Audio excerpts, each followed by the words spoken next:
Itong problema na naman na umiikot ngayon dahil kay Baron Geisler. Balitang-balita na matatanggal po siya dito sa seryeng ito dahil nagdadala siya ng problema. Jobert Sucaldito binantaang patayin ni Baron Geisler dahil sa alak. Hindi lamang pala ang mga co-star ni Baron Geisler sa senior high ang nakaranas ng nakakatakot na pag-uugali ng aktor kapag tinamaan na ng espiritu ng alak. Sa Showbiz Now na napag-usapan ni na Christopher Min, Romel Chica at Wendell Alvarez ang napabalitang planong pagtanggal kay Baron sa senior high dahil sa dati na niyang issue sa pag-inom ng alak. Ikwinento nga ni Christopher Min ang nangyari sa isang kasamahan niya sa panulat at kay Baron nang minsan mag-inuman ang mga ito. Niyaya raw ni Baron si Jobert Sucaldito na mag-inuman sila, na pinaunlakan naman daw ng huli. Pero nang tamaan na raw ng espiritu ng alak ang aktor, ay nag-iba na ang ugali nito. Dinala siya ni Jobert sa isang bar. Inuman-inuman. Kwentuhan. Maayos sila. Nung tinamaan na ng agwa de pataranta itong si Baron Geisler, tinitigan niya ng matindi si Jobert. Sabi niya, "I think I'm gonna kill someone tonight." Kasi mayroon silang pinagdiskusyonan na isang issue. Ani ni Christy. Alam mo ginawa ni Jobert?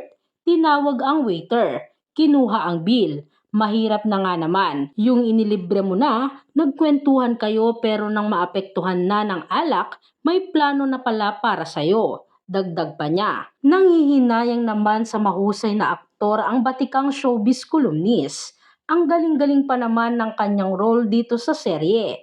Anya pa. Saad pa niya, maging ang asawa ni Baron na si Jamie Evangelista ay halos wala rin daw magawa sa pagiging alcoholic ng aktor. Matatandaan, lumabas nga sa iba't ibang entertainment news site at pages ang isang blind item at laman nun ang chika na tatanggalin na di umano sa isang serye ang isang magaling na aktor dahil bumalik daw ito sa kanyang dating bisyo.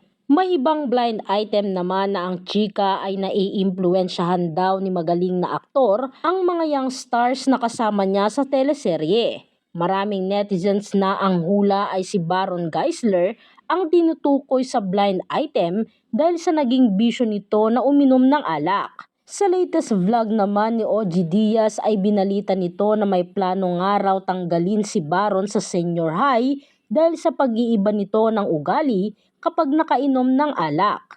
Ayon sa source ni OG Diaz, natatakot na raw kasi ang mga co-star ni Baron kapag ito'y nakakainom sa set.